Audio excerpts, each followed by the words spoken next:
So I'll go ahead and call to order the regular monthly meeting of the Grayson County Board of Supervisors, which this will be our first regular meeting of the year.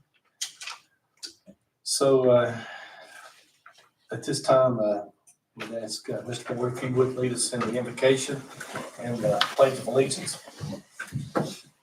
Father, thank you for our board here who is faithfully serving our community, help our new members as they're trying to weave themselves into this role. Thank you for their service and work that they do and the service community. Thank you for the staff here at Grayson County who works very hard to do the right thing each and every day. I appreciate what they do. Pray for our country, Lord. Amen. I pledge allegiance to the flag of the United States of America and to the republic for which it stands, one nation, under God, indivisible, with liberty and justice for all. Thank you.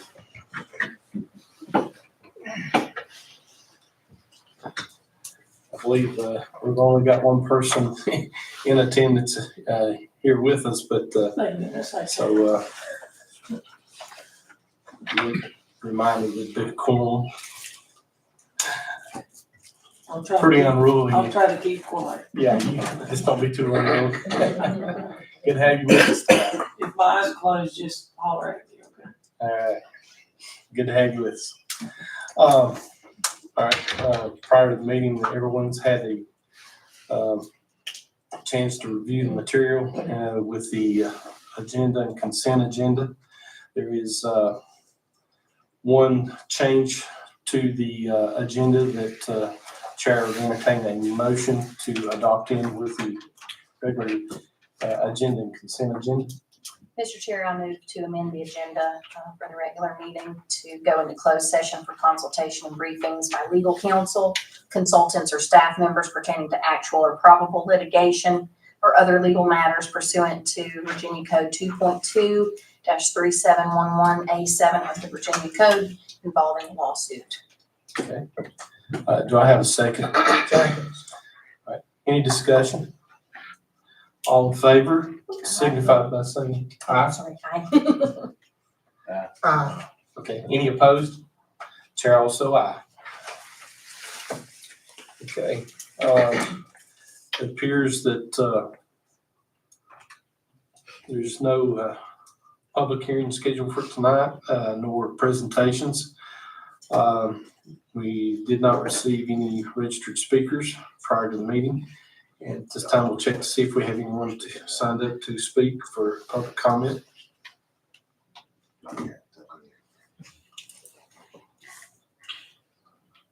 Okay. And we do not have anyone who has signed up for public comment. No old business to discuss. So at this point brings us to the new business portion of our agenda, which is a resolution for Master Corrections Officer Jeremy Lewis Hall, Memorial Bridge. Staff would brief the board, please. Yes, sir. So I met with the warden after Mr. Hall was murdered and just trying to offer our condolences to see what we could do. And one of the staff there said, is there any chance that we could name a bridge in his honor? And the bridge is, the family lives in Elk Creek. So there's a bridge out there in Elk Creek. And so we did some inquiries into the bridge. With VDOT came back and said the bridge was already named 70 years ago. 50 years, I can't remember. Do you remember it was 70 years ago? And of our reverend at that time. But they said we could add a second name there if we would like. And so we have, VDOT's okay with that. We've reached out to the family. We just got an email back from the family today, said they would love that and they thought it was a great thing.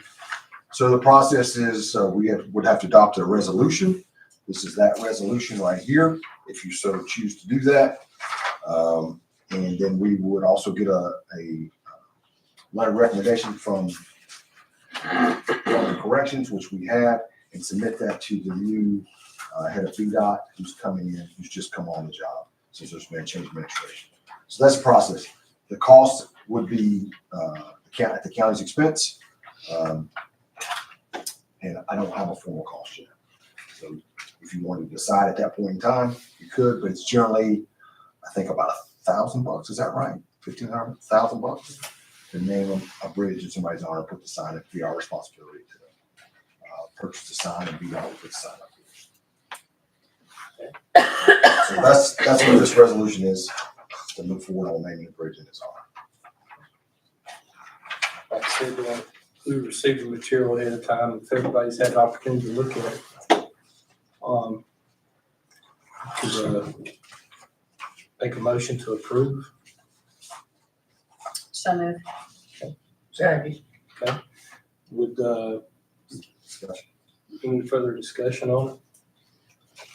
Can we, it's okay to waive the reading at this time, since if we do make a presentation, it will be presented to the family at that time, read. Yes. Chair's correct. Once we get it all formally signed, we would invite the family to come here and we do a formal presentation to the family. And obviously we try to take some pictures once the sign's in place. Okay. So with that, it would be okay to waive the reading of the resolution at this point? Yes. Okay. Do you need a motion for that? No, we already made a motion for. To adopt the resolution? Yeah, don't need a second. I second. it. Okay, so we have that. So at this point on a resolution, what we have to do is what's called roll call vote. So I'll go down the line and yay or nay for each member. Mr. Watson? Yay. Mr. Cunningham? Aye. Mr. Richardson? Ms. Thompson? Aye. Dr. Thompson? It's okay. All right, Chair also aye.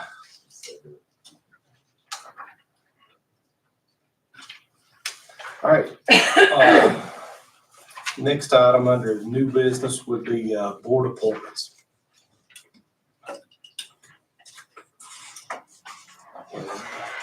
That should be in your packet, just past the resolution.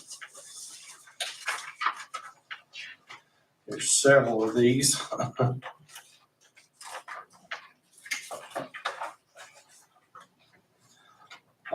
First, a lot of these that we did wait until you new members were seated, so you would have the opportunity to find it. Still looking. Okay. Should be right behind that resolution. Yeah, you got it. Yeah, right here. Let's see, I think That's the that second page. that was the consent agenda portion from last time. Let's see. Oh, Sorry. There's the resolution. Should be right behind that. There we go. Start with these right here. Oh, okay. There's no, and then there's another one in here. Yeah. He's got it. Yeah. Okay, everyone on the same page? Okay, the first one would be, we need a Board of Supervisor representative for the Ag Advisory Committee. I would nominate Mike Watson. Mr. Watson, would you be willing to do that? Give her a whirl. Okay. All right, so we'll just do these down the road individual. Let's do them one at a time. That way Linda can Okay. check everybody off and she'll be really happy and not yell anymore. Okay, so we'll do that. All right, so the Mr. Watson's agreed to do that. So we'll all in favor signify by saying aye. Any opposed? Chair also aye. All right, next is Brasida. This is a position that Mitchell Cornett had. He was an alternate Board of Supervisor rep for Brasida. And Brasida is the Blue Ridge Economic Development Authority, which consists of the city of Galax, Carroll County, and Grayson County. It's a joint effort for Mr. Boyer. May want to elaborate on that. No, you got it, sir. So you have an overarching group called Mount Rogers Regional Partnership, which is Smith with Grayson, Bland, Carroll, Galax. Nope, Washington's a maybe. So it's an overarching group that lays over top of what we call BRIC, Mount Rogers Regional Partnership. That's our economic development. So if a lead, economic development lead would come from the state, usually state economic development group, go to a region, they send them to all the different regional partnerships. And then regions send them out to the localities. The localities, they may come across and say, we've got an opportunity, a group that's coming in that wants a space, 10,000 square foot space with, this type of ceilings, blah, blah, blah, blah. Do you have anything that fits that? And so the job of the regional partnership is to understand all the sites that the region has and to promote and develop those sites, or promote those sites from an economic development standpoint. Reseda is the, as Mr. Hash said, Galax, Grayson, and Carroll, and we are joint owners in what's called Wildwood, the Wildwood property together right now. And so, as you know, we've got, you may not know, you may not know that we've had that property for 15 years, 16 years, and we had our first economic development project come to fruition recently in the last 6 months, 8 months. It's called Plucked. Are you familiar with this, or does everybody know? Okay. It's called Plucked. It's a greenhouse. If you've ever seen huge greenhouses, this is the biggest greenhouse I've ever seen in my life, and they're growing tomatoes, and they'll be shipping tomatoes up and down the East Coast from there. It's supposed to be one of the biggest projects in the nation. It's about a $150 million investment, 275 jobs coming to that area. We have some additional sites that we're marketing and working right now and trying to develop revenue sources for the localities. That's BRIC. I'm the chair of that board. Mike is the primary from the board appointment, and so we need an alternate in case Mike can't go there, because obviously we go to represent Grayson County and the interests of our county and the interests of our region. We have a significant investment in that area. Is that sort of like the down there at Dublin beside the airport, big, huge greenhouses, Red Zone, yeah. same operation? Yeah, and if you want to go out and see it sometime, we'll take you out there and show it to you, and you can see what's going on. It's Exit 19. off Yeah. of 19. Yeah. Or you can go, if you're heading down that way, there's a guard shack there. You can just tell them, hey, I'm with Grayson County, and they should let you go and take a look and see what's going on. So that's procedure. Is that too much? Sorry. No. Yeah. Do we have any, one of the members that you think they would be interested in filling that alternate position? Okay. All right, so. Do you need a motion for that? Yeah. Okay, I move that he be the alternate for Mike. Okay, do I have a second? Second. All in favor, signify by saying aye. Aye. Any opposed? Chair also aye. Okay. Now we would imagine, would that just default to? Deputy clerk. Would the deputy clerk entertain the thoughts of doing that for us? She definitely would. Okay, so we'll need to do a motion as well. Okay. They have a motion. I'll make the motion that our deputy clerk, Nikki Edwards, fill the alternate county rep for Bristol. Okay, do I have a second? All right, all in favor, signify by saying aye. Aye. Charles, say aye. Okay, next is the Carol Grayson Galax Solid Waste. Mitch Smith has been the, okay, new appointee will fill the remainder of the term, remainder of his term, which, Basically a year. yeah. So, Yeah. That's me. Am I already on there or no? I go to solid waste already. You and Mitch and Tracy Anderson Okay, is who we have done. so So Do we need The two alternate. county reps? we need You too? we need two. So we need an alternate, which would be Ms. Edwards. And then we need a new appointee for Tracy. Okay. Is anyone else here on the board interested in that position? Does anybody know what solid waste, understand where we're at with solid waste? Why don't you go? Quick, okay. Mhm. So we have a, same thing, Galax, Carroll, Grayson, share solid waste. When I say share, I mean that we have a site where we all put our waste. We don't share recycling, but we do share waste. The site we currently have is in Carroll, and the next site is supposed to, the next site would be here in Grayson. What is that? Right now, because of compaction rates and because of how well the site's been run, it's about 33 to 35 years is what we estimate. So obviously the hope is in 35 years, there's a new way of dealing with trash and, or waste, and maybe it won't come here, but we'll have to think about that.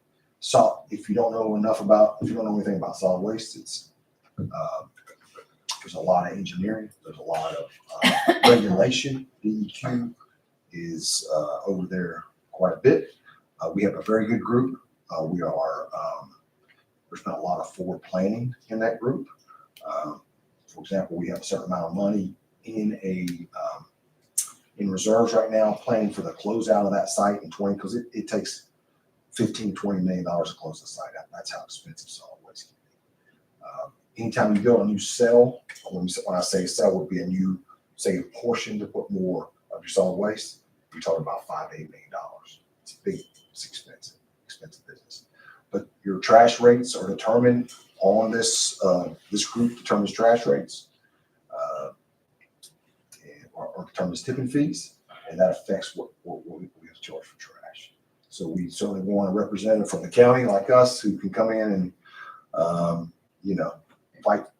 fight numbers, and then we want representation from board supervisors. Does that help? What you want? It helps for that to know when the meetings are. Oh, Fridays, usually About 12. Fridays at 12 o'clock. Makes like going a lot because they have good food there. Fourth Friday, I think, of each month. Now, you may not, even if you sign up, you can't go. Generally, one of us will be there.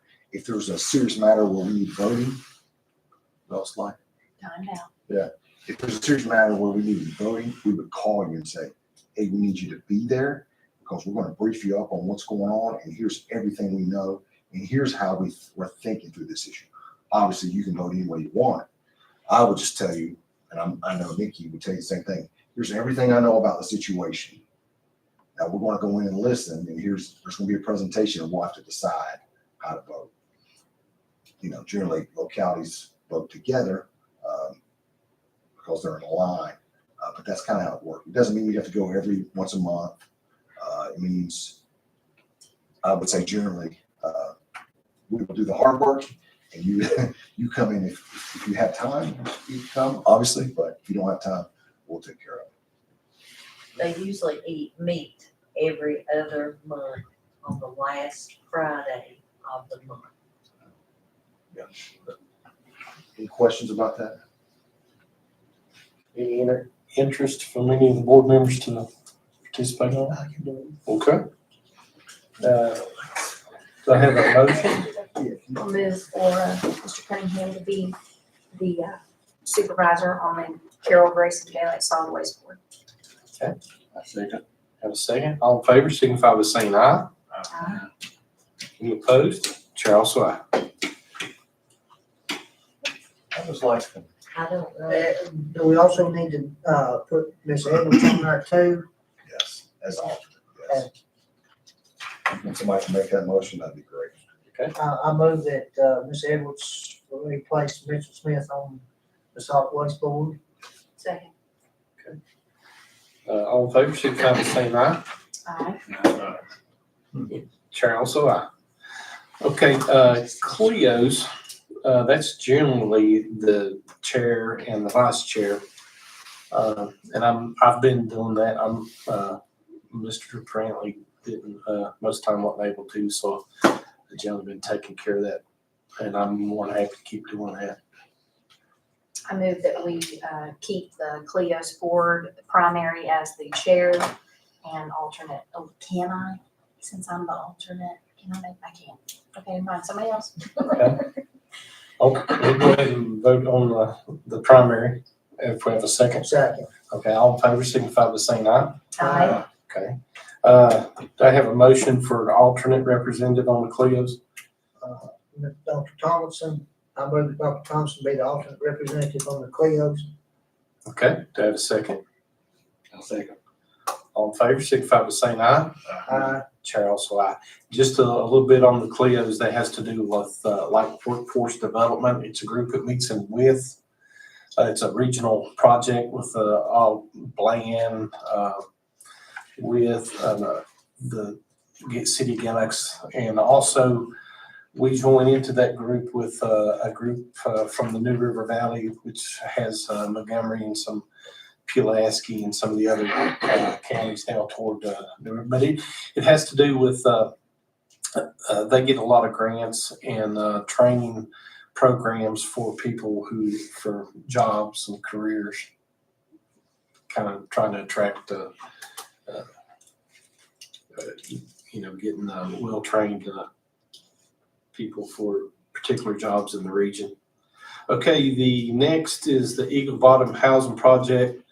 Our board, this is a board that was set up actually before they started doing the home renovations and improvements prior to my coming on the board by about 2 years, I think. Anyway, we've kept it up through the last 10 years. I think maybe the money on that's. Well, they reached out to us not last year, I believe, and asked about a different project. I think my concern was, if you look at the Eagle housing bond price back to where it was, we said we weren't opposed, but we would want some type of sustainment money. If you're going to dump money into a house, $25,000, we want some type of secondary money that they didn't come back with anything. You can put me on that. It's not a heavy lift.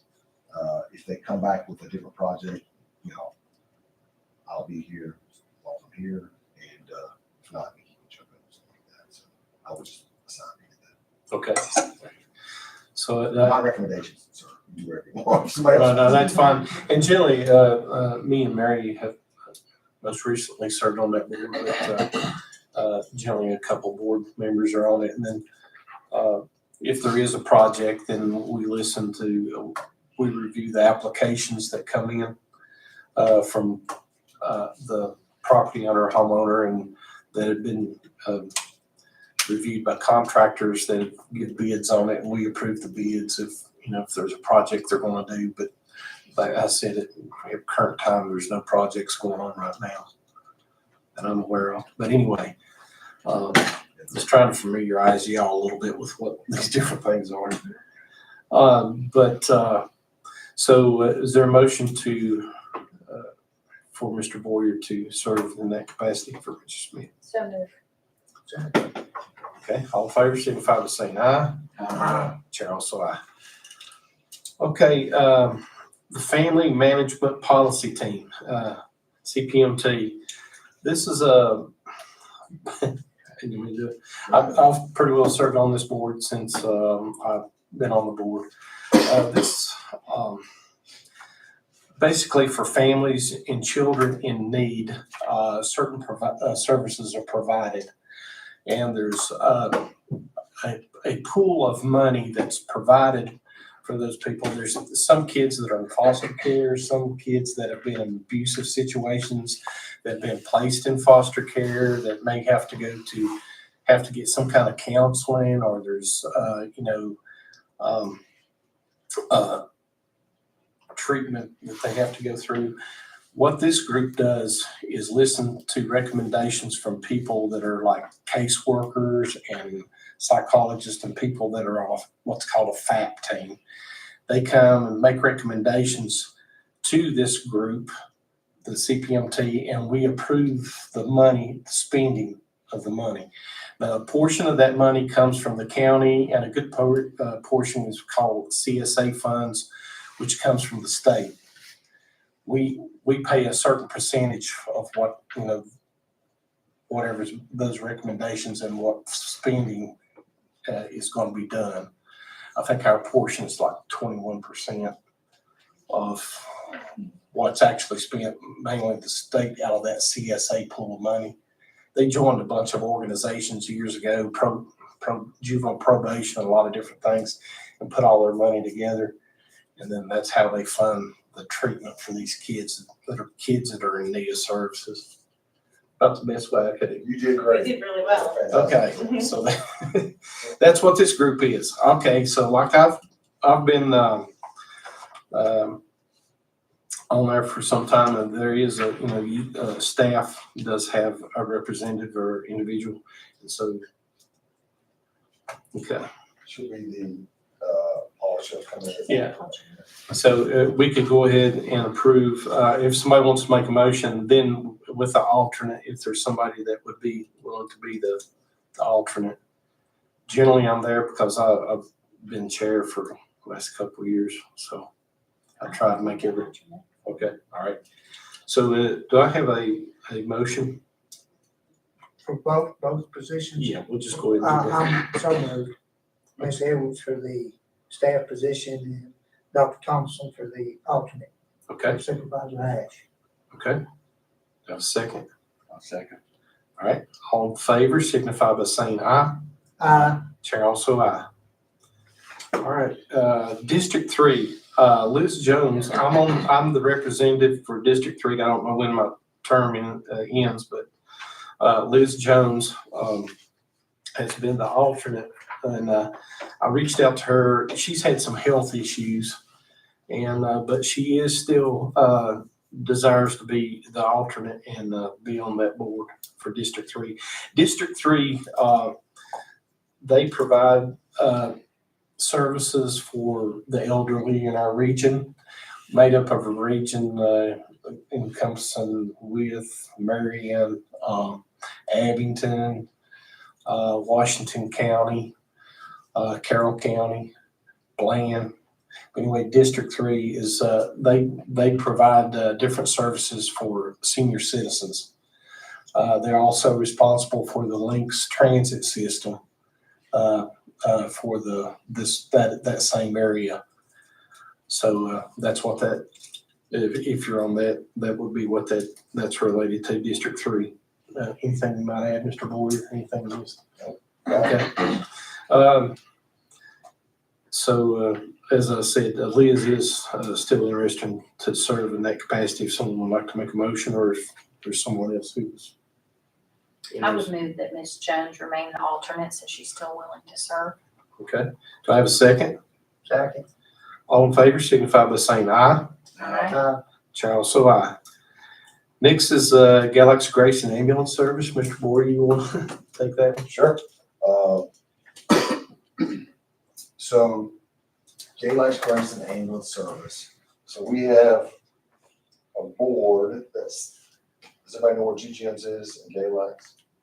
Old Town Street. Right at, what's that? It's down on Old Town Street. Town Street. So that building where those ambulances sit, that is jointly owned 51.49% between Galax and Grayson.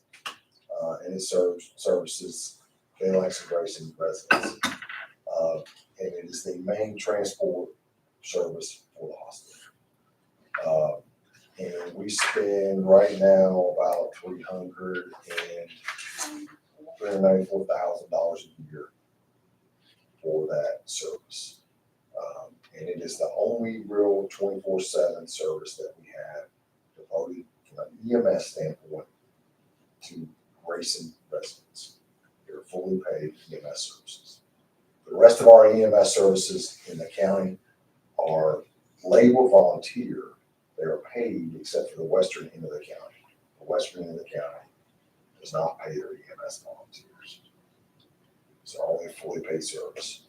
So Mitch was on it for years. I recently got on it in the last year to try to fully understand EMS services. And it is one of the, you'll see on my priorities list this year, one of the key things I think this board will need to tackle over the next 2 years is the direction of EMS for Grayson. We spend a tremendous amount of money on services right now. And there's overlap, and there's a lot of hard questions that we're going to have to face with declining volunteers and overlapping services. And in my opinion, probably standardizing kind of what EMS care looks like. So if you want to serve, Mitchell served on it because he's a paramedic. He understood it. He was interested in it. I'm certainly going to be there, and I would ask that Nikki would be the alternate, right? Are you going to be the alternate on that? Oh, we don't have an alternate. There's not, never mind. There's not an alternate. So I'll be the primary on that, and I need a board member to help serve on that if possible. Now, it doesn't mean you have to go to every meeting. When do they meet? Linda? Once a month on the fourth Tuesday? Fourth Tuesday. Once a month. Yeah, fourth Tuesday. And again, I'll just remind you, staff will do the heavy lifting on most of these, especially this one. But we will need at times a board member to come and help us work the issues for that.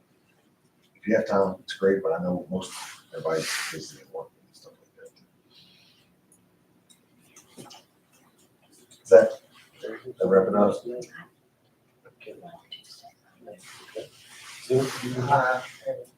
Okay. I would make a motion that Mr. Cunningham serve in place of Mitchell Cornett on the Galax Grayson Ambulance Service Board. Do I have a second? I second. All in favor, signify by saying aye. Chair also aye. Next is the Mount Rogers ASAP. It's an alcohol safety program that Mr. Smith need a new representative. Well, that's gonna be Miss Nikki. I tell you that. Okay. I see a pattern. Yeah, it's one of us. That's all we got. We don't have, these, a lot of folks there. So, just make a motion to have her as a representative. All right. Some moved. Okay. Do I have a second? Second. All in favor, signify by saying aye. Chair also aye. Next is the Mount Rogers Cigarette Tax Board. Ms. Poole, you want to elaborate on that? Sure. Nikki, jump in if I miss something. So cigarette tax, several localities, we are part of the cigarette tax board, and we have never implemented a cigarette tax. Several localities have a cigarette tax, tobacco tax, and they get, with Pulaski, have a significant amount of revenue off of the cigarette tax.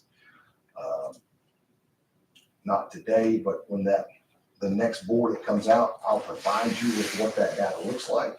If you want to have a discussion about the cigarette tax, whether it's arbitrary or whether you want to do that or what that looks like, well, we can certainly have that discussion. That's what the Mount Rogers cigarette tax board is.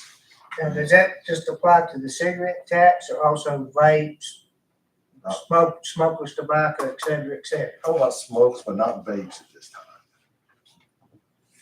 Is it smokeless? Do you know? I don't know about, I think it's just cigarettes, Just cigarettes, okay. but let me verify that for you. Okay, so In the town of Independence, they have their own, they don't have a rip on it. they're not part of the cigarette tax board. They would have to petition to be in. I don't know if they have to spend money to be in, but they would have to petition to be part of that. Yeah. But I guess we signed up, I don't know how many years ago it was. That we signed up. Yeah. Well, whenever from its inception, and I think the thinking, even though we didn't have doing the tax, we at least would have an ear to the process and see if it ever would benefit us. At the time that we first saw it, the town of Independence would have had their own opportunity to have a member and collect that fee. If I get something wrong, tell me. And then the town of Freeze could have also had, somebody to represent in one times. I guess the only thing they would have there maybe Dollar General store or something like that. But it wasn't very many stores that was That you, because basically out 89, there's nothing to the state line, very few opportunities to. So does this cigarette tax mean that that's income for the county or outgo for the county? It would be, if we decide to implement, it would be income for the Income. county. Revenue, income for the county, if you decide to implement a cigarette. And I think, what was it, a little decal or something that's applied to the cigarettes that denotes, I think that's done with the cigarette distributor. Cigarette distributor, they had these special decals. If, say, Grayson County had a purple tag, that would be applied to them. And then when those cigarettes are sold, that part of that sale would go to the locality. I think that's how it works. But we It never. adds a percentage to that, each pack of cigarettes. So just in the county, the tobacco that's sold in the county would have a little bit of money coming in. That's correct. Can we back up to the alcohol and put it on that too? State stole that a long time ago. Good luck. Anyway. But our task at hand here is to have a rep, It'd be me, I'll probably be the primary, and Nikki would be secondary. okay, all right, so the chair will entertain a motion. Move that, we appoint as Mr. Boyer stated. Okay, Second. all in favor, signify by saying aye. Uh, Chair also aye. Next brings us to the Mount Rogers Planning District Commission Executive Committee. Want to elaborate on that? Okay, MRPDC, so I would say, you may help with this, I would say MRPDC is out of, what's that? Marion, yeah. They have a staff, and we use them in various ways. And they can help us with, let's see, implement or overseeing. So right now we're receiving money for $4.5 million from the feds for woody debris cleanup and creek restoration. And so the administration of that goes through MRPDC, and we are a part of that. And so on the executive committee, I don't know what your decisions would be on the executive committee, really. Is that for private land or public land? Private. You talking about the debris, woody debris cleanup? Woody debris cleanup, is that private, for private land or for public right of ways, roads? Both. There's 28 sites that we're trying to clean up. Most of the creek restorations are areas where the creek is so, it's moving into somebody's yard or moving to somebody's private property, and they're gonna try to restore it back to its original state where it's not, going in somebody's front yard or moving to a driveway or whatever that tends to be. How would you describe our PDC? They get a certain amount of percentage income off of the grant application to administer those grants. You know, sometimes you can administer them in-house, but a lot of times especially if there's a regional program, they'll kind of pool all their resources to do the heavy lifting, so to speak, on the administrative tasks associated with grants, whether it be advertising or bidding out certain jobs and collecting the bids. And that's what that Mount Rogers PDC Or, typically is doing. yeah, spot on, Nikki, spot on. The other thing I would say, if there's some type of new requirement coming down from the state that affects the entire region, we would let them manage that from an administrative side instead of Smith with all of us trying to staff it individually because of sometimes the complexities of them and the administrative burden. It's easier for all of us to go in together and pitch in a little bit of money than each of us as a locality trying to do that. Questions? These meetings are held very correct. They're a Marion. I was thinking Once the monthly? executive committee only met like once Once a a year? year, maybe. It's very infrequent. the executive. And I'm trying to think the last exec, maybe up, do you know, when, I think it's twice a year. twice yet. So I was thinking it was twice a year, and I don't know that there's big decisions to be made. It's more of a general understanding of probably the challenges facing us from a staffing administrative grant perspective. So, yeah, that's it. Staff obviously will carry the load on it, but there's always representatives. So do you know when the last cleanup they've done in Grayson County, or they've never cleaned up in Grayson County? we just got the money allocated in November. Oh, so this is a new project. And we're just starting the process of, probably the engineering process, making sure we don't have any woolly mammoth in our streams. They also help with the freeze mitigation project That's exactly. as well. So, and then we'll start working the contracting side of it this year. Like the group that came in and cut all the limbs down the side of the trees, that same type of thing. The right of way cutting. Does anyone have an interest in that? We have no local funds assigned to this, just so you know. That's probably be your next question. How much money have we spent? Yeah. We're spending time, our time, because somebody's giving, the feds are giving us money to do this.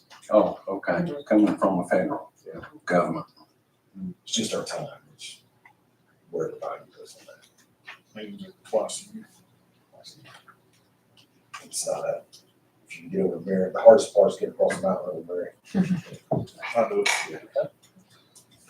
Point of interest, It's a Chair, good understand understanding. motion. You can I understand. move that Mr. Richardson serve in Tracy Anderson's place on the Mount Rogers PBC. Second. All in favor, signify by saying aye. Chair also aye. Next is Mount Rogers Mental Health Community Service. Mr. Boyer, is that something that staff generally takes care of, or are you just filling the hole? Well, I was filling a hole, and we got an application, and the application is in your package. This is a heavy lift. There are 10 meetings a year, and they generally last 4 to 6 hours. I move that our applicant, Sandra Benzie, fill that position on the Mount Rogers Mental Health Community Services Board. Okay, I have a second. Second. All in favor, signify by saying aye. Chair also aye. All right, next brings us to Mount Rogers Planning District Commission Transportation Rural Technical Committee. I don't even know what that is. I've never served on that, no. You want to think about it? I don't know, I almost wonder if it's not related to the, projects that you can get approved now through the state. Is that something, well, like you think through like VDOT or something, or, Just, I'm I not- don't know what it is. I mean, Just never- do we want to table this one maybe, Let's do that. so we have a better understanding of what we're looking at? Let's do that. Everybody good with that? Okay. But we do know that Ms. Schuler is willing to serve as an alternate. But does she know anything about it, Steve? Ms. Schuler? So Linda, let's talk about this right now. So when we first started this, well, you should be aware of this. We had boards, maybe Linda's better to explain this than I am, but we had a board that had, we would take applications and tell me if I'm wrong on how the history of this. Linda's got a better history of this. We would take applications, we would reach out to the folks and find out if they wanted to serve on these. And then the board decided, hey, we don't want you to do that. We're gonna reach out to our folks ourselves. Is that kind of correct? Especially where they're district specific. Explain that to them. Okay, They may not understand.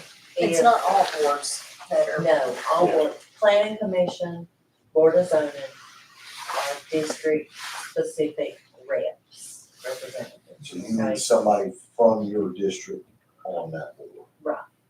To get, so your district is represented. Everybody has to. Yeah. So And so I guess in my mind, what's the best process you think when we have these district specific, the renewance of these, what do you feel is the best way to tackle that?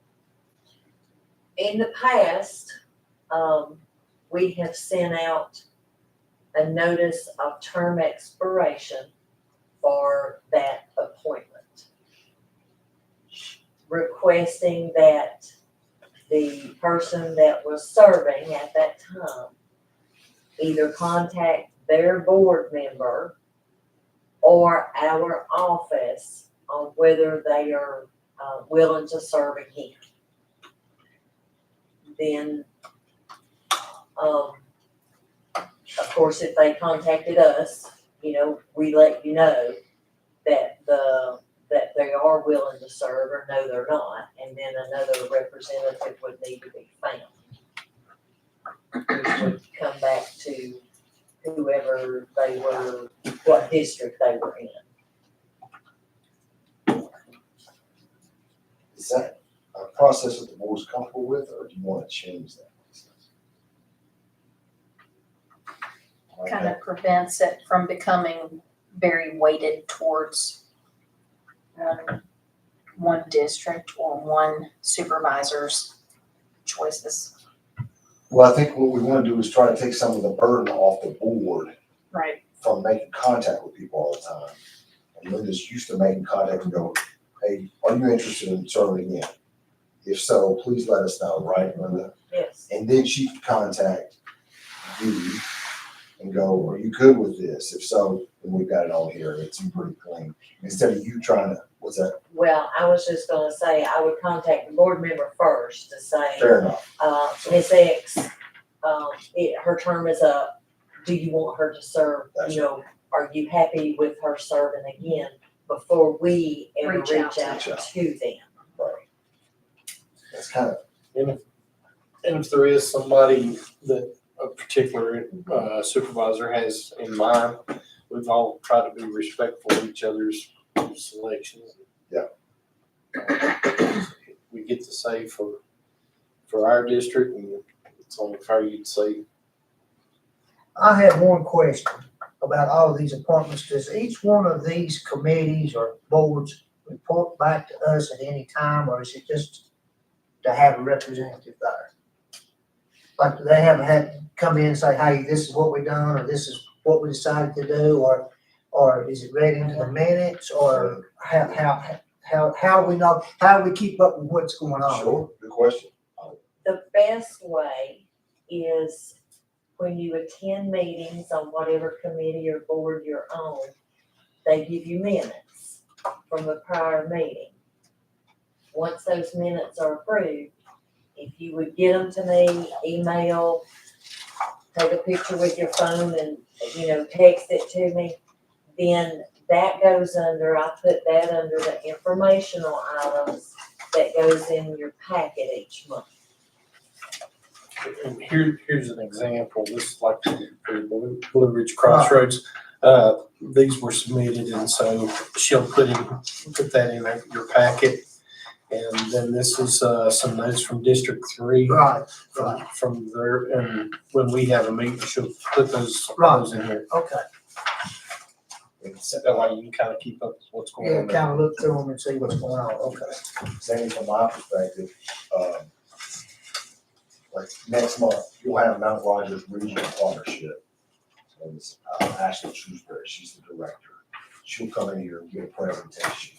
Sometimes I just want to put it in front of you because, you hear it, you're like, okay, what was that? Because this girl's like, just ripping it off as fast as possible. You can only get, you're sucking in parts of it at a time. If there's something significant in there, then I'll pull it out and go, hey, I want to make sure you understand this piece. Or if it's something that's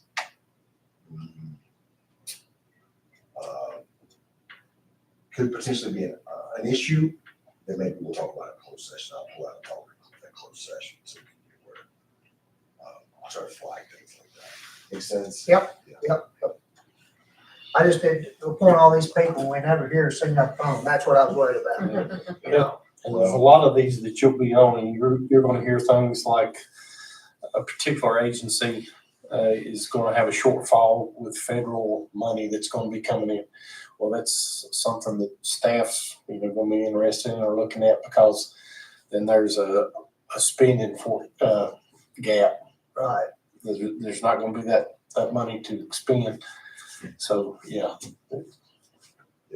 For us, for sure, if there's a discussion, if you're on a board and there's discussion about increases, if you ever hear the word, somebody's talking about, hey, we got a problem here. If we don't do A, B, and C, if we all push in together on this, then one of us needs to get our head around it, and how we're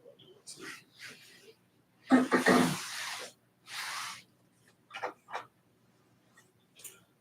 With all that being said, So you So we're gonna table the Mount Rogers Planning District Commission Transportation. unless somebody just wants to jump on, who, did we go to the regional partnership? Okay, Mr. Cunningham did. So now we're in planning commission, right? No. We Right. need to No, back we're up on to the the- Rogers Regional Partnership. Yes. Oh, Yeah. which part? Mount Rogers, okay, and that's, vacancy by Mr. Smith. Oh, that's Nikki. She's the alternate on that. Okay, so do I have a motion? So moved. Second. All in favor, signify by saying aye. Charles, sorry. Okay, planning commission. Now this is one where this is, district specific, that each of us have representatives on. So it appears that, Mr. Dan Boyer, he's the Old Town District Rep. And his term expires, and he is willing to serve I another think term. Dan is a wonderful member. Okay, so has the blessing of that district's supervisor, so I entertain a motion to I would make that motion. reappoint Mr. Boyer. Do I have a second? Second. All in favor, signify by saying aye. Chair also aye. Next is Lisa Hash, Wilson District. And Ms. Hash is willing to serve another term. That'd be your district. You good with that? I'm good with that, yeah. Okay, now we'll go ahead and do the other one since it's a Wilson District too. That'd be okay with you?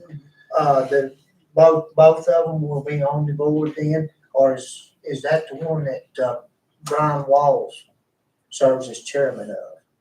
He is the chairman of the planning commission. Correct. That's correct. So is that, So it will not be. we just need one of the One of two? the two, correct. Okay, that's what I want to Okay. clear up. Okay, How long is Mr. Wall's term? Is he still on there? Brian is still on there as chair. okay. Yeah, he was appointed as chair, November or December of last year. I don't know. Do you know when his term? I know that he was seeking reappointment as chair and that he was Okay, recognized. Okay. I don't remember when it happened. He was chair last year. Yeah, They have not had their organizational meeting this year. Jada will do that later on in the month. Mr. Walls's term ends in December of 2029. okay. So you need to decide you on. know, just do the one right now. We'll just, I couldn't, instead of trying to do two at once. Okay, so would you want to nominate her? Ms. Harris? I'll nominate, Ms. Hayes for the planning commission. Okay. Okay, now, I'm sorry, you also have an application Right. for Casey Johnson. Casey Johnson, yeah. So one or the other. Right, You right, Have that's- them both. I right, just want to make I got sure. Okay, That's, okay. that's the one you want, okay? Yeah. All right, we have a second? I'll second. Okay, all in favor, signify by saying aye. Any opposed? Staying. Chair also, aye. Okay, all right, PSA. Well, this, is, PSA, we have several, water systems, in the county. And we generally meet to talk about water rates, water loss, problems with water, and generally it's rates, because, our rates are really affected by GALACs. It's their water system, it's not ours. We maintain our own lines, they maintain the plant, and they generally charge us a higher rate because we're outside the city. So, which is always problems with water, Supervisor. I don't know why. We always have problems with water. We have a system, obviously, a grant, that we pretty much maintain. It's Grant that, Grant owns it. I mean, Troutdale. Troutdale, I said Grant. Troutdale, but we do most of the heavy lifting with it. Water's, obviously. What about Freeze? Does Freeze have, Town Freeze has their own water plant. okay, Town Freeze has a water plant, and they're currently installing filters into the water. so that does not concern us on this thing? No. Okay, We don't set the rates there. Town Freeze sets their own rates. okay. So, we'll occasionally have a PSA meeting, which is generally the end of our board meeting. Ms. Smith, was the director. We have, can we say this? Yeah, we've hired a PSA director. Who's that? Eric Jones. So Paul was our PSA director. So we've hired a director / operator to help there. He has not begun yet. He's He not won't started. begin until the 19th. What was his name? Eric Jones. Howard Jones? Where'd you find him? We put out an announcement. He found us. Yeah. He's a local kid. Cameron Henry, teaches over in Fort Chisholm now. Yeah, Fort Chisholm now. And been wanting to come back. So Really excited. really excited to start. Really excited to start.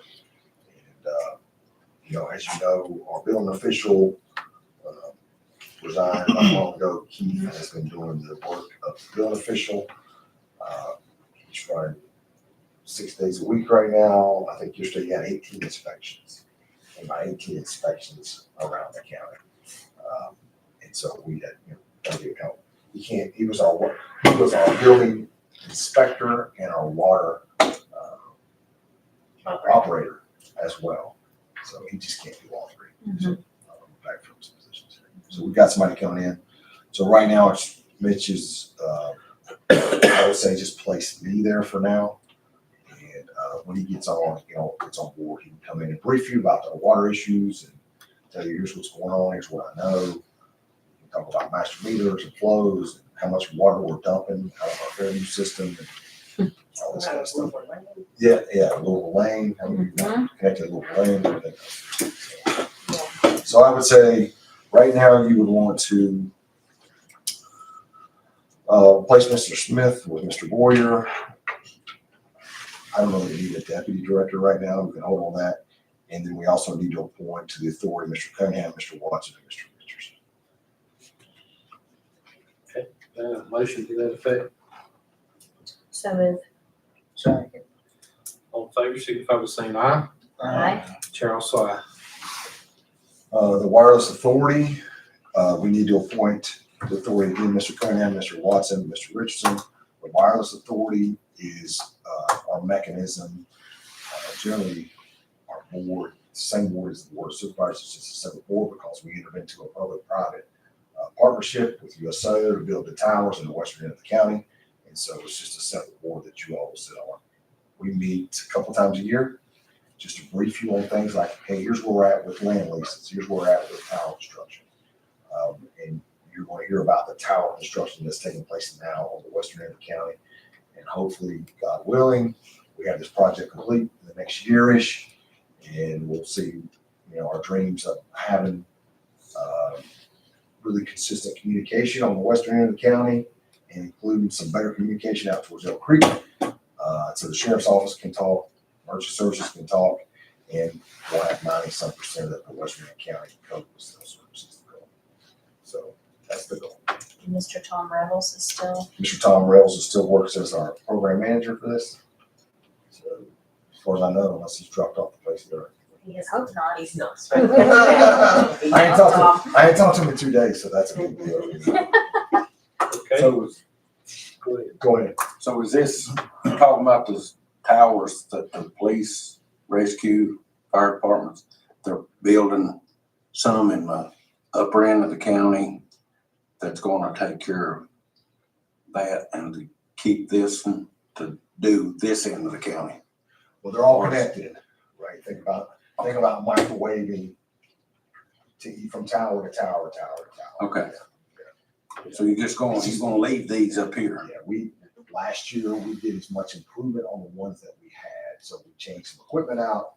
But we really didn't have any type of real communication on the western end, so that was the focus, and I think, Mr. Ash, if you want to talk about it.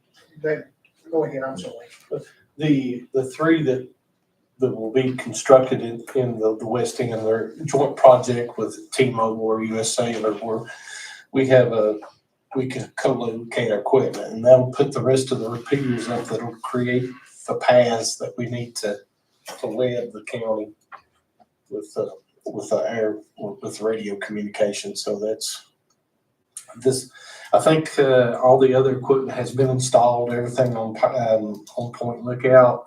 All the upgrades to the sheriff's office radios, console. I think all the EMS, everything I think was standing at about 60% completion of this project. And so with the installation of those tires in the west end, that'll get fixed. What happened a few years ago, a 911 commission got funding for a study. They went out and this group mapped and went around the county, picking out the best locations and what they thought was the best equipment, such as the microwaves that would be used. And so based on that, then they purchased the equipment, or we've purchased the equipment, and it's all here, right? Yeah, we've already, radios and things like that, we got what they call it? For the rest of it. Yeah, we got a COPS grant. Yeah. From the feds. And so it was split between us, Galaxy and Carroll. We were part of that grant process. You might have seen something in the paper on it, about $3 million, and we've used that money to buy equipment, buy new radios, of course, the buses as well, got new radios for buses, and they contribute as well to try to help us with communications in the county. So, yeah. And we've already got a lot of good comments about it, and some in the west end too. And once those tires get up there, then it should be even better. So excited about that project. Hopefully we'll solve your cell service. Yeah. Yeah, should have some 5G in the west end of the county. That's all this is done too. Okay, so with that said, the Wireless Authority motion to add the addition of the new board members to the authority. So moved. Okay, second. Second. All in favor, signify by saying aye. Aye. Chair also aye. Next, last item on the board appointments will be the Twin County Airport Commission. Yes, sir. So we've had a couple of applications, no applications from anyone living in the county. So we're still, that's kind of where we are. We had, we're part of the Twin County Airport Commission at this time.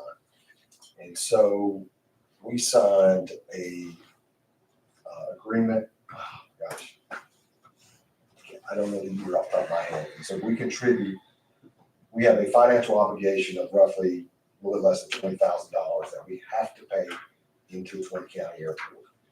They ask for additional money for operational money each year, up to $60,000, $70,000. In years past, we've contributed. The last year, we only contributed to what our debt service was there. We don't have a representative currently on that commission. We haven't had an applicant from the county apply to be on the commission. I think it's something that you all should talk about as to what direction you want to go. You probably don't know enough at this point, but we can talk it through at some other time. If you don't want to place one of these individuals because they don't live in the county, you can either place me or we can just leave it blank.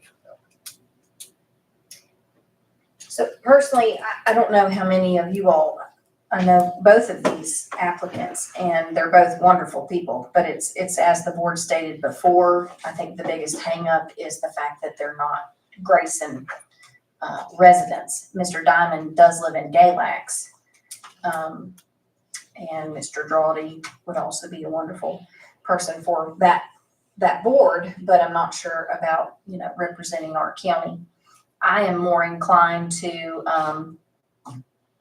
go along with, I think we added, maybe we took one off, but I think we added one too. So you're still at your 24 board appointments. But I'm more inclined to have a county staff at this point, unless we want to discuss the entire possibility. A bit of thought that I would have on it too. I think, it's been some time since we've had a representative, and I think we need our foot in the door at least and be in the conversations. Whether we feel we should be on, be a part of it or not, those are agreements that have been settled way before us. But until we do make a move, I think, we need somebody in there to have our say. So if Mr. Boyer is, I think that would. I have one question. Do they have to have any knowledge or experience with airplanes to be on that board? Because both of these applications I It's on looked at, their application. that they have some experience, whether it would be flying or working for an airline or something like that. So I just wondered if that was like a prerequisite. It's not. Okay. Can say in Mr. Boyer's prior life, I'd coming say. here has a little bit of knowledge, or maybe He's got almost some. whirling birds. He's got some clout. So when the people before us signed the contract, is that a lifetime? No, I think Can we get out, or you won't be able to get out of the debt service can't get out of the debt service? that you. Well, if we can't get out of the debt service, somebody from the county needs to be I agree with that. on that board. I agree. If we got an airplane that's coming, So you make that motion You want to make that motion? that Mr. Boyer be the one in the door? Go ahead, Mike. now I can tell with the looks he don't want. I didn't know if you were I didn't know if you were advocating for yourself. That's why I was. No, sir. Yeah. No, sir. No, sir.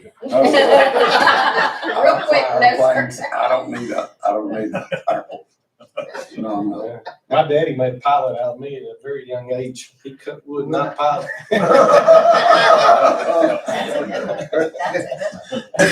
But, okay, but let's go ahead and I get would this. make the motion that Mr. Boyer be the representative for Grayson County on the Twin County Airport Commission. Okay. that's- Second. All right, all in favor, signify by saying aye.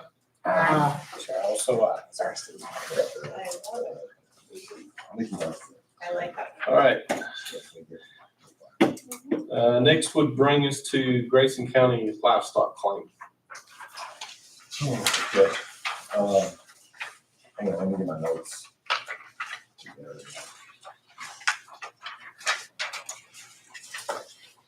Okay. Okay, in your packet. I haven't,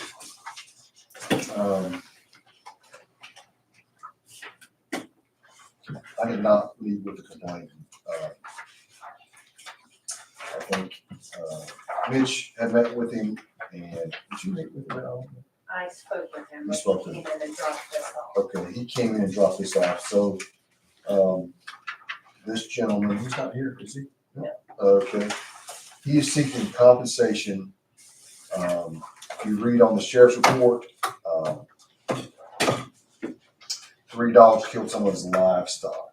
If you want to take a, if you haven't read that, if you want to take a minute to read that, yeah, 25 goats and 5 sheep were killed.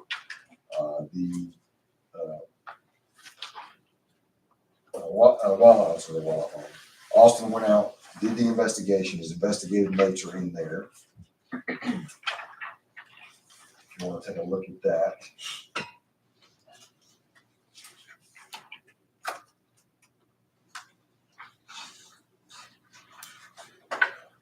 Yeah, I'm not. Yeah.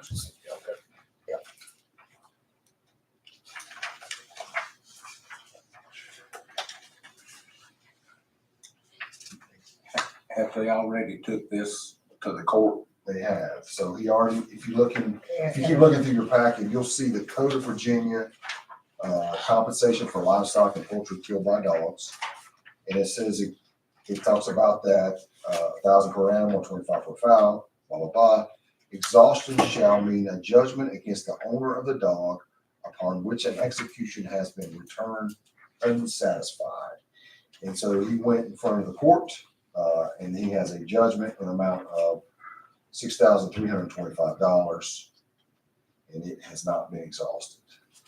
And he let the pictures of the animals, which Nikki doesn't like, but the pictures of the animals are in there as well. And so he's looking to be compensated a total of $6,325 for the loss of livestock.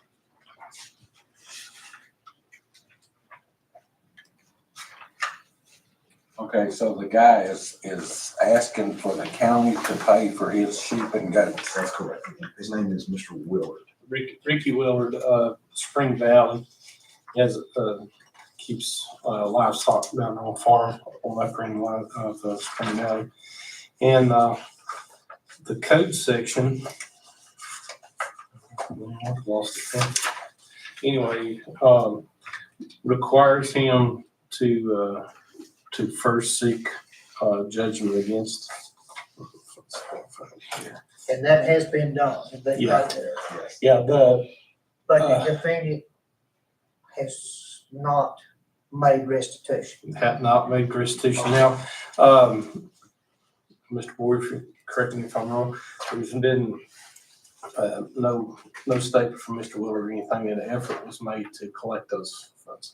So from my career in law enforcement with Sheriff's Office, I know once an individual gets judgment against the person, they issue a writ of fair face, which actually they send a deputy or whoever out to collect that money, see if they have the means to do it. They can, and on the writ, they could either give them the cash, or they can find some piece of property they have as a vehicle or something that they can attach that's worth that amount of money.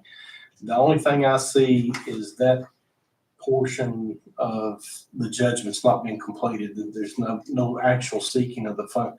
I would just, before it's paid out, would like to see that carried through, prior to any, funds being put out. And then I think if he has attempted to make or collect that money, then he's pretty well exhausted and met the requirements of the code. Because it does appear that, he contacted within 72 hours of the discovery of the incident and meets the other criteria. That'd be my only concern about it.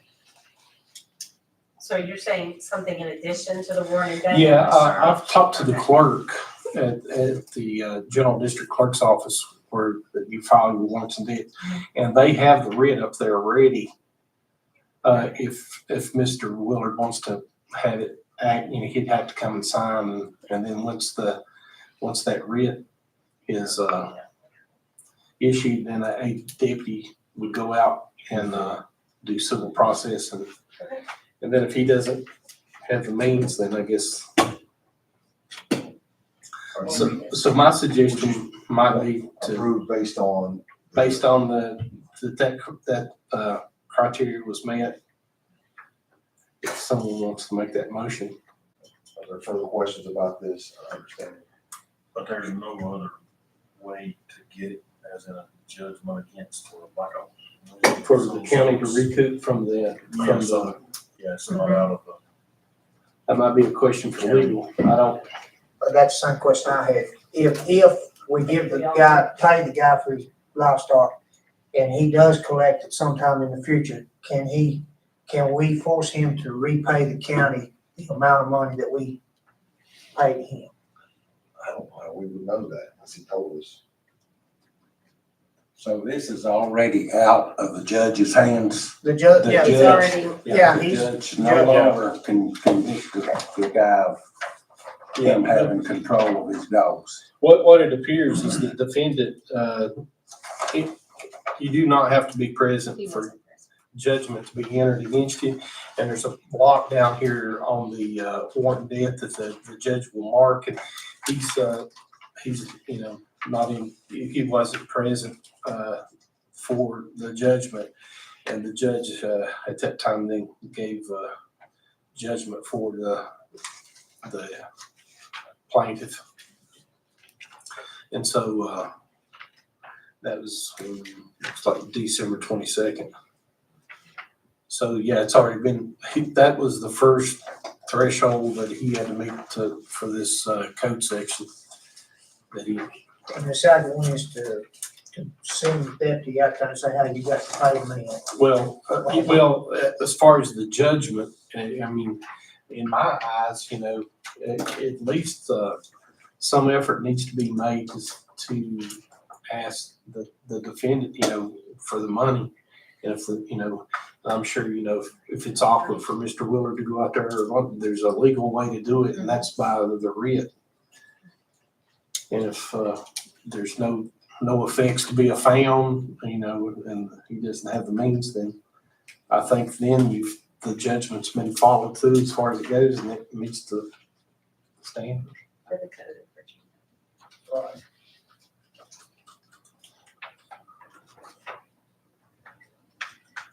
I think, in my opinion, the effort at least needs to be made to ask him if it's for the money. How would you word that, Steve? Mr. Boyd? I would say, I would approve Contingent upon, petition upon, with his. exercise, yeah, Very fair face. Yeah. Then issued. yeah, I'm thinking through so I think are you gonna ask a question before I, There's a lot I don't understand. okay. I just didn't want to go forward without answering the question. I don't know exactly how I need to ask. So if it's out of the judge's hands and the judge is not able to make the guy pay, what says it falls back on the county to have to pay? Is that This code. the code? This code. Okay. Which is both can't be. The guy that owns the dogs owns land, I'm pretty sure. So if the county has to pay, which I agree that the guy needs paid for his livestock, but the guy that owns the dogs, if he owns land, if he ever sells that land, if the county pays, the county gets their money off of the proceeds of him selling land, if that's what it comes to. I don't know how you go about that, but the judge, Yeah, that'd be a legal question for It would be. county attorney, because I don't know if there's a means to. Is that a lien on his land? Yeah. mechanics lane, or they some way. That's the same question I had. Hey, can we get our money back? Is what you're Yes, asking. yes. I mean, it might not be next year, it might be. Be 10 years down the road, but yeah. So how about this then? How about we table until we do a little further research on Mr. Watson's question and see if there's any way to recoup this money, and also certainly move forward with the bid that you were talking about to ensure that he's not going to pay this. Is that reasonable for you? May I also suggest that we possibly discuss, maybe have to with Mr. Durbin, possibility of some, is this a state code? Could we adopt it into the county and have some of our own guardrails? I think. I feel like, We have an ordinance. No, well, there's a code, I mean, I think it can be amended, that Roman number 2 and 3 can be amended by localities as, let's see, if we can't go above what the state would do, we can It says, certainly. let's read this, local jurisdictions may by ordinance waive the requirements of clause 22. Oh, that's just waive. right,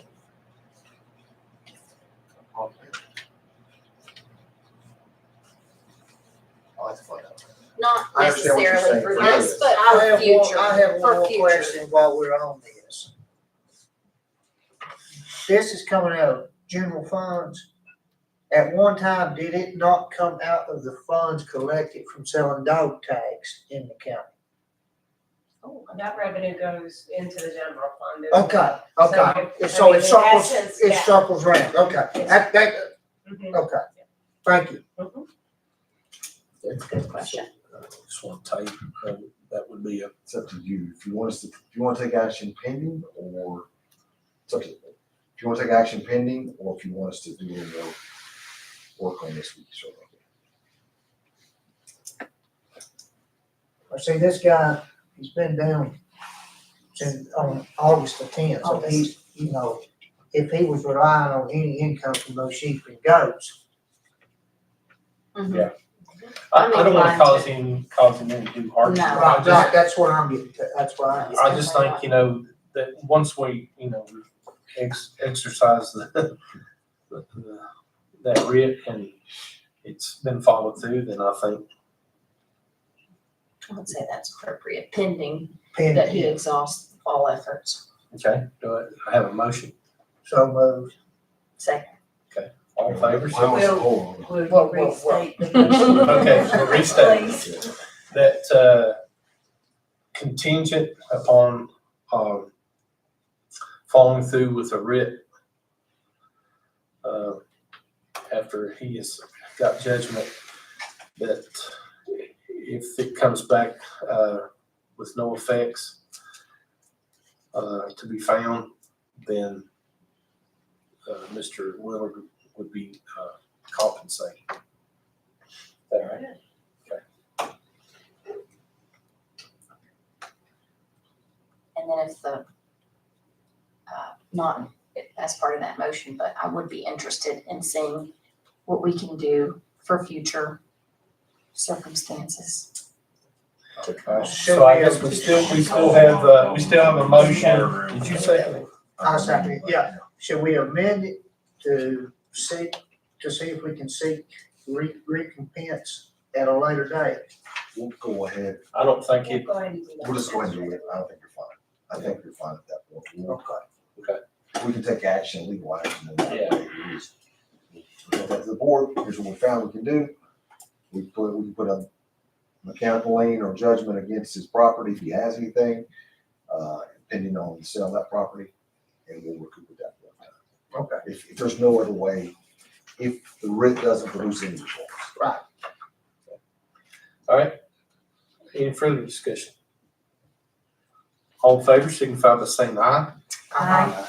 Any opposed? Chair also aye.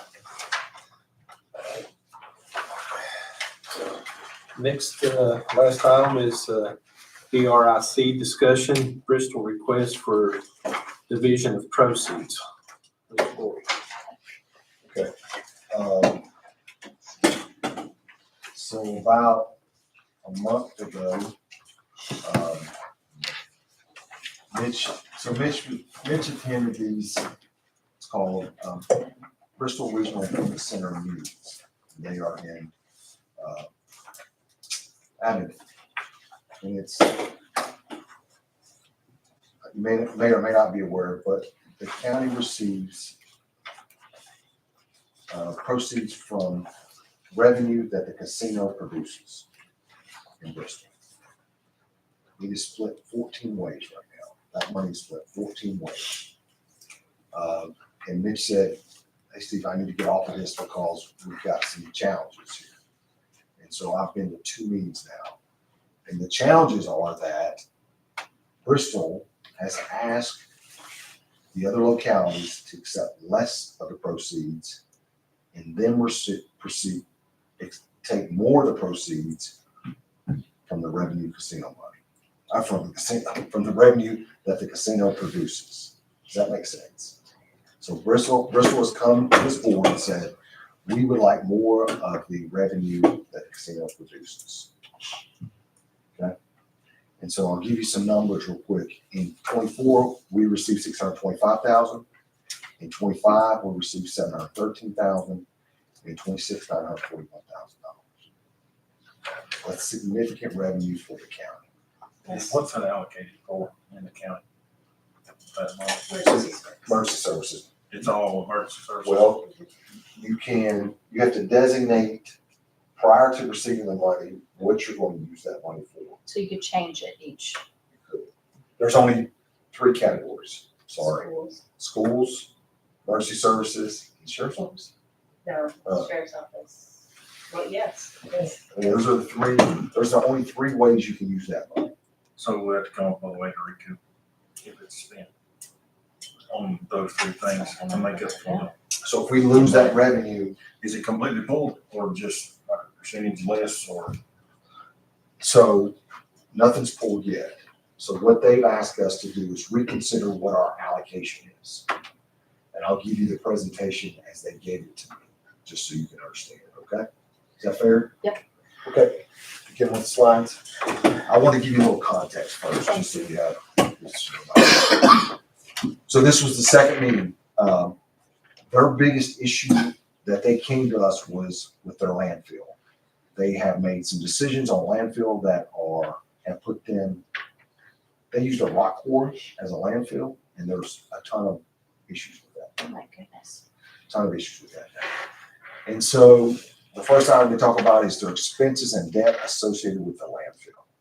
They spent $32 million on landfill projects, another $79 million on new landfill projects, and it does not include the operating cost of the current landfill. $8.7 million on operations and debt, and $5 million has been requested from the Commonwealth of Virginia for their upcoming budget. So they went to the state. Revenue money goes to localities and it goes to the state. They went to the state already and asked for additional part of their revenue, and the state's told them No. not interested in that. And just for context, Bristol has about 17,000 residents, 17,500, and they have about $100 million in their budget. They have about 15,500, and we have about $29 million. Okay. Next slide, please. Tax rate information. They threw the slide up just to show the difference in what their citizens pay for taxes and what we pay from a real estate tax. So if you see the locality of Bristol pays 93 cents on the dollar, kind of similar to what the city of Galax pays. I think they're at 92 or 93%, 92%. And if you look at ours, Grayson, we're paying 58 cents. And he pointed that out. The city manager was there and pointed out and said, you know, I'm sure your citizens can pay another cent or two to make up decisions, considering what we pay. Okay? Tax rate information. Next slide, please. This is the net position information.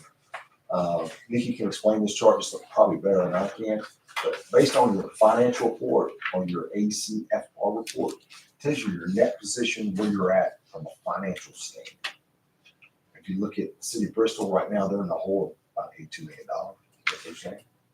And if you look at us, we're in a positive about $25 million. Can you explain that to them a little bit, Nikki? I think you did You really did? well Okay. on that. All It's right. basically the difference between your assets and your liabilities. So anything that you would consider equity would be net position. Okay, so they're saying that they are in the negative net position, which is really, as you can tell, unheard of. I was actually shocked when I Is saw that this. number accurate? Yeah, it is. I just looked it up on my phone because I was like, Listen, great financial. mhm, Yeah. It's got a lot of good things going on right now. Okay, so that's just for your reference, okay? What we did in my first meeting, I thought they were gonna come back. So some of the questions we asked were, okay, we got it. You know, you're asking for more, but you've probably received more money due to meals tax, hotel tax, other taxes. And so tell us what the expenses are. Forget the landfill. Tell us what the expenses are related to the casino that you've had to, and then tell us what your revenues are. In my opinion, it was very challenging to get that information from you. So you really didn't get that. I would say that's accurate. But they did provide this as a chart, and you can look at their lodging tax increases and their meals tax increases. That's kind of, I don't know if you can see, it's hard to see, but it's a couple $1 million. You've got It's in that your right packet. there. We Yeah, printed out and put it in that's your right. packet too. Just so you got it. It's probably- Okay, if you go to the next chart.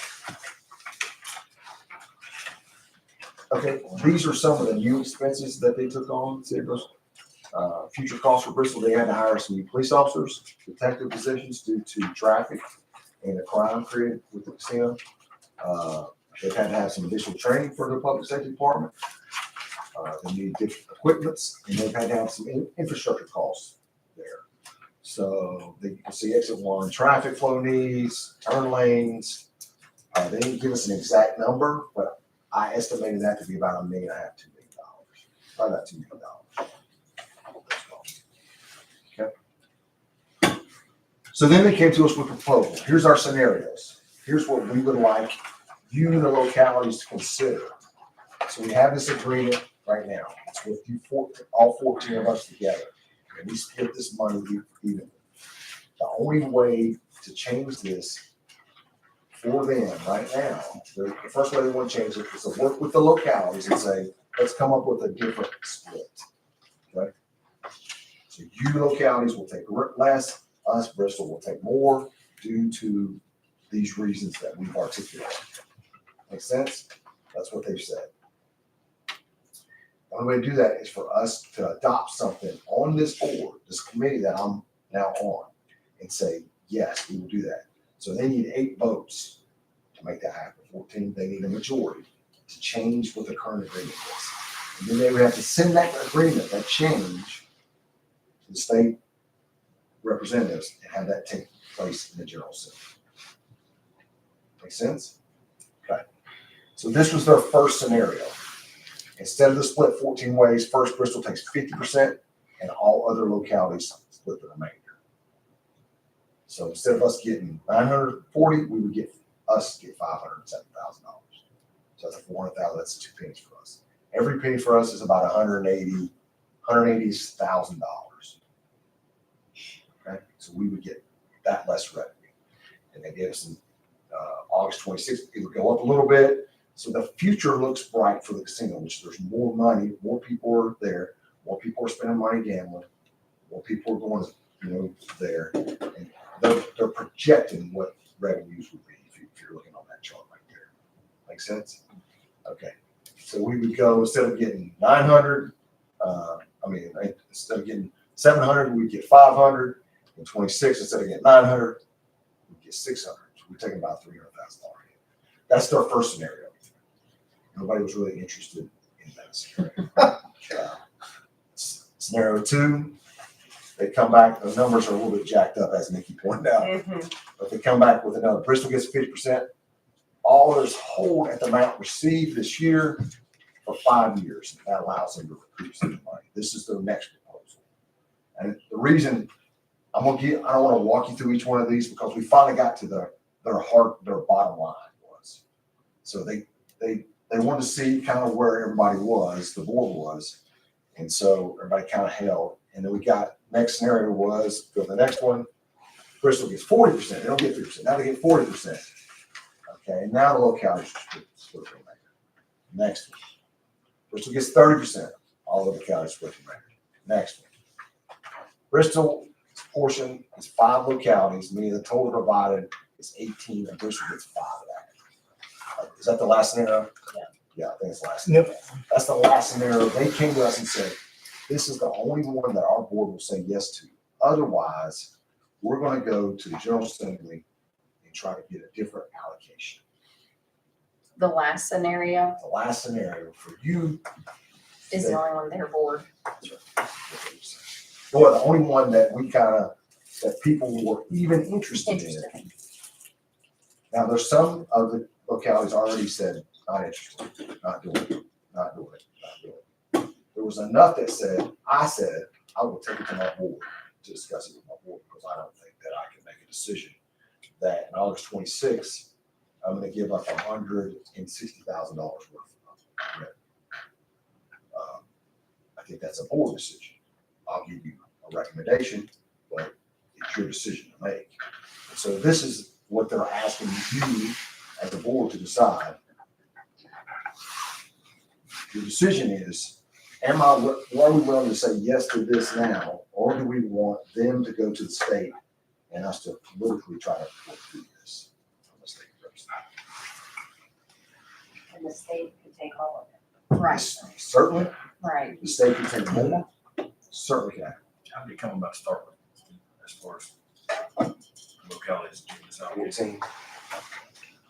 It's a great question, but I don't know the history because I've only been to 2 meetings. My understanding is that the main developer of this wanted all of Southwest Virginia to benefit, and not one particularly city or locality. All counties touch it. All counties touch it. So we touch just barely, and that's why we benefit. Galax doesn't get any, Carroll doesn't get any, they don't touch, so they don't get anything. So she's right. Anybody that touches there. And so he wanted to spread that. You look at Danville, paying attention to what's going on with Danville right now, they're getting about $25 million a year off that casino, and they're just lining up projects and knocking them out right now. We had $25 million revenue coming in across the casino. We'd have a whole committee here trying to decide how we're gonna spend this money, where we're gonna invest this, and that's what's going on in Danville right now. We don't have that. We have the fact that, we're trying to balance our budget on a, monthly, yearly process. We're always on the break, kind of on the brink of, failing. I don't want to say that in a bad way, but I mean, we have to really watch our dollars. It's just the life we live. So, this is not the decision is, could the state come back and say something, do something different? They absolutely could. That would not be in our favor. That would not be our favor.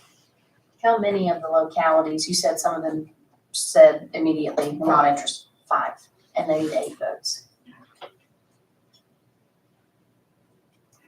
So 5 minus 14 is 9.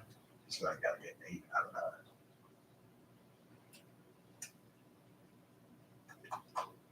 9. I worry more about what the state would. And this last one is the one that they were, the board decided was the most, I wouldn't say promising, but It was the least, detrimental, at least detrimental, yeah.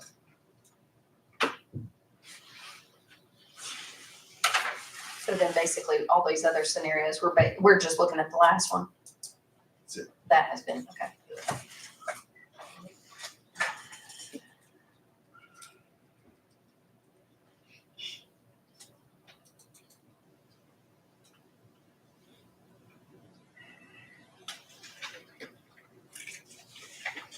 When do you have to give them the answer? and that's that next Wednesday. Oh. Great.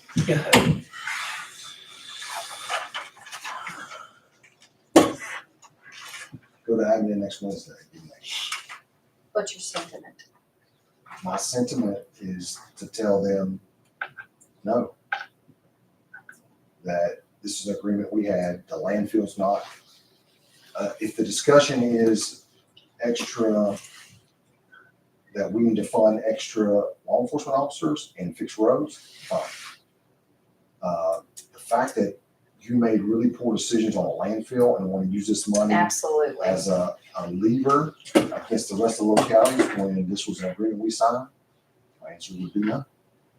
And the landfill's not just for the casino, but for the entire city of It's Bristol. for the city. of Oh, I misunderstood that. I thought that was just the left. That was a problem. Yeah. casino was built.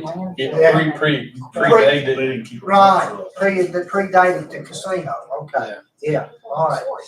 So They're just the city of Bristol is wanting us to give up our money for them To fix their to problem, fix their problem. to help them fix their. landfill problem. Is there, are there any members on that board or individuals you've spoken with that have a idea of how it might go? Should it go to the General Assembly? I've certainly had multiple discussions with our representatives, our delegate, and friends of our delegate, and our state representatives to understand the likelihood of this passing. And I feel our risk is low at this time. Great. Now, that could change, and I would come back with a different thought, but at this point in time, I feel very comfortable assessing this risk as low. Thank you. But it's not my decision to be. Mhm. I've given you all the information I have. Could I be wrong? Could be, but this year I don't think I am. I don't think Bristol would be, when we have to move the landfill to Grayson County and it cost us $50 million to get started. Bristol's not gonna give us 25 million to get her. They're not gonna do it. That's something we would plan for, 10 or 15 years out, in my opinion. It works two ways. If they's, willing, it's a two-way street. But they were already had problems with it before the casino. This is just. Yeah. That's what I want to clear up, I Yeah. misunderstood Steve, and I thought it was because of the casino they were having trouble with the landfill, not the landfill was the problem, and the casino was trying to pay for it. This, Mr. Richardson, I think it's been an issue for them for a while. They need some, Really forced off charge, yeah. When that 35 years when we do it, we need a different engineer. maybe a little bit different. So, and I'm hearing that, this board, or there would be interest in making a motion to stay the course as the agreement is currently. So moved, yes. I would second that. Any further discussion? Okay, all in favor, signify by saying aye. Chair also aye. All right, county administrator's report. You have the priorities, I'm gonna give you the list of them. I'll try to make this quick. I'm sorry. These are legislative priorities that, I sent these out, to our staff. Is that last week, Dave? Yeah, last week. We're getting ready to start the state's meeting now. So General Assembly is going on now. So that means our delegates, our legislators are in Richmond for the next basically 45, 50 days, shaping a state budget. And so the way that works is they ask us, hey, what are your priorities? What do you think is important for your locality? And so what I try to do is put them on paper, and I send them to our constitutional officers, and I send them to our staff to go, hey, what do you think? How do you feel about these? Are we good with these, or is there something else from a state representation that we want to push? And so, you can't get everything. These are things I kind of thought up, or worked with my peers in Smith, with us. We all kind of work together on some of these things. And so if you just take a minute to read those and tell me if you have any other legislative priorities, then I can add those, or I can try to shape them into language. I'll be going to Richmond a couple of times over the next month, 3 times, early over the next month, to try to push these for Grayson County.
questions for staff?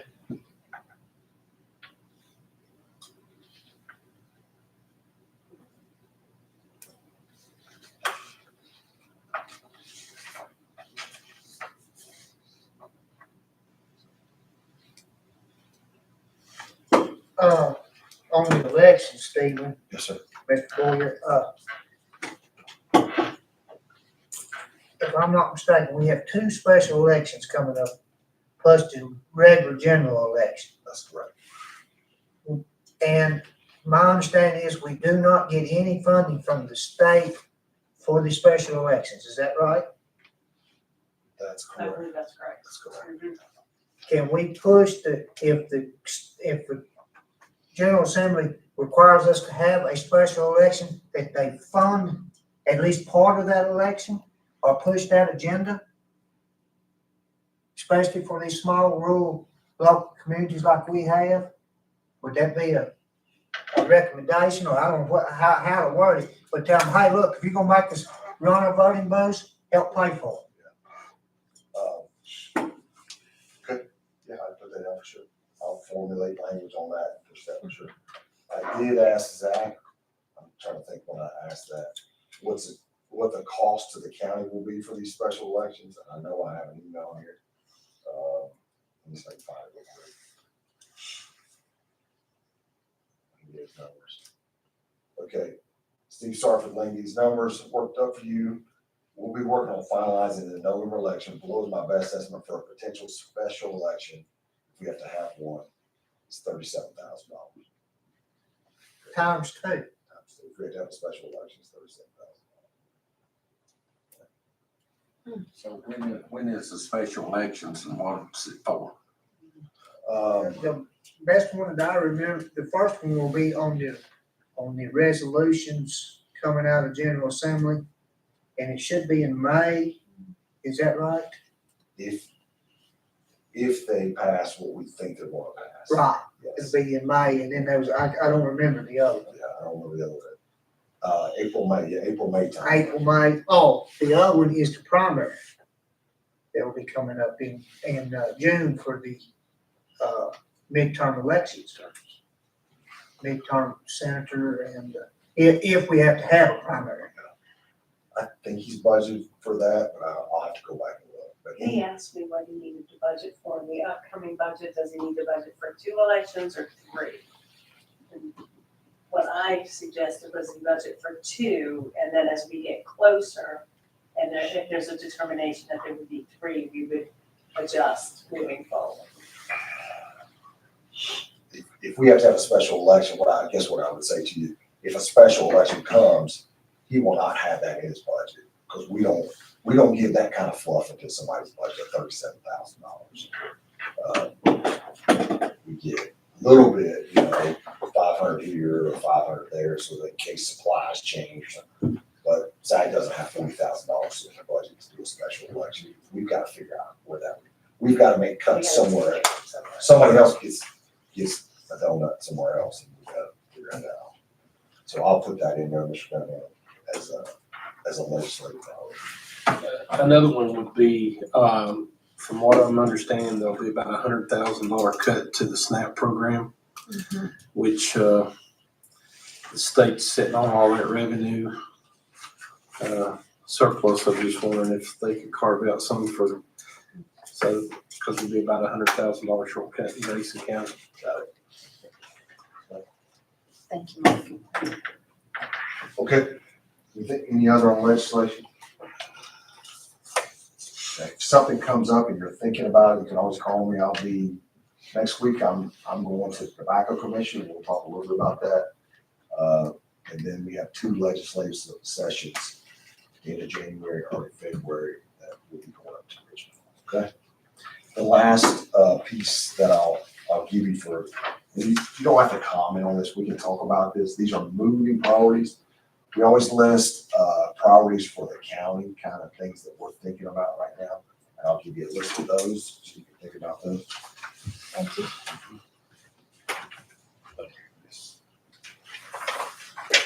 Sure. Thank you.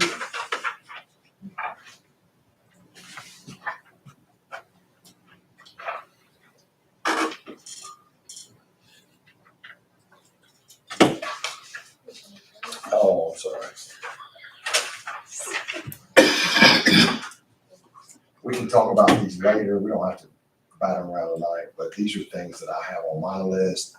Nikki and I both, and we all have our list of things that we're either working on or are part of our, kind of our, this year's goals. Okay. We'll probably discuss most of these in budget sessions. We will. We sure will. I'm trying to feed all our new people just a little bit at a time here and not overwhelm you. I know we've been at it for a couple hours already, but I don't want to give you so much that you're like, I don't even know what he said. So I'm trying to figure out that balance. I don't know what that balance is. So if you want more, I'll give you more. If you want less, go, hey, smaller increments. I get it. It's a lot. So, okay. So these is over the next meeting or over the next 6 months or a year or Calendar year. calendar year? CY would be calendar year. Yeah. You'll see your calendar year and fiscal, FISCAL, fiscal year, which is our budget cycle. Budget cycle starts in July.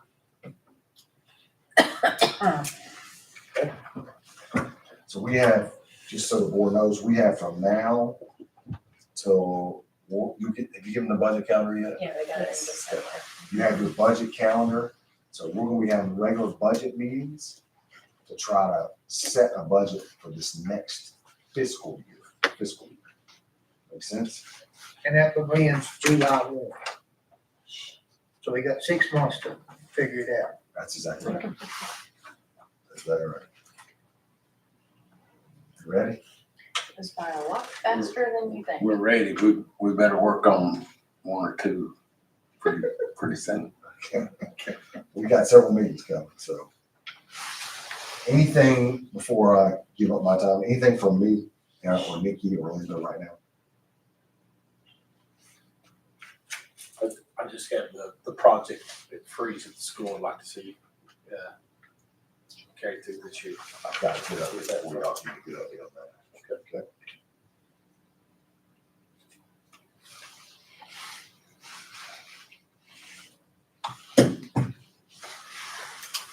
Okay. Everybody had the information at the back of your packet. That's what that is. Board of Supervisor time is a section that's devoted to an item that's generally emergency in nature. They involve a person present who would not otherwise be present at a subsequent meeting or by the unanimous consent of the membership present, which means everybody agrees this is something we need to talk about or do or need to bring up. But that no one has asked for any board of supervisors time. So just to let you know that that's on the agenda monthly. Okay, which brings us to closed session. And we'll take about a 5-minute recess prior to closed session. And we'll reconvene in about 5 minutes.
Call it back into session. Pull this up real quick. Okay, so, we get a lot of, solid waste track. Public Works always has a lot of issues. Go back real quick. Okay. Come back to the main. Yeah. Okay, so on our website, we post, where our holiday and inclement weather collection sites are. We have 5 days a year that we don't pick up trash at your house. And those 5 are listed right here on the side. You see where it says Christmas Day? Scroll down just to here. Christmas Day, July, Memorial, Labor, Thanksgiving. So then we post, it says it right there, and then you can go into the holiday and inclement weather collection site. We just modified that just a little bit. And this is posted. And it tells people, okay, if we don't get your trash on Monday, on the next day following, we will place bins out at these locations. We get tons of questions all the time. And we're trying our best to communicate this out to the citizens. If you've never seen what a trash bin looks like at New River Wildlife Center, it's just people throw trash everywhere, and those guys are always out there picking up trash. And so what we're gonna do, we've been talking in the office, so on a day, whether if we have inclement weather, or if we have a regular scheduled holiday, like this year, July 4th is on a Saturday, so we won't miss trash pickup day. But Memorial Day is our next, Memorial Day is our next day that we will not be picking trash up on that day. Linda's gonna post on Facebook, or she's our Facebook poster. Bins will be out at this location for the next 2 days, since your trash is not picked up on this day. So if you're hearing about trash, I just wanna make sure you know that we're here, we're trying to communicate as best as possible. People call all the time. And we're trying to push people to our website as well, so they'll look on our website. Okay, that's all it is. Any questions? That's all I got, sir. Okay. Thank you. Okay, at this time, entertain a motion to go into closed session pursuant to 2.2-3711A7 of the Code of Virginia involving lawsuit. So moved. Second. All in favor, signify by saying aye. Aye. Chair also aye. We're now in closed session.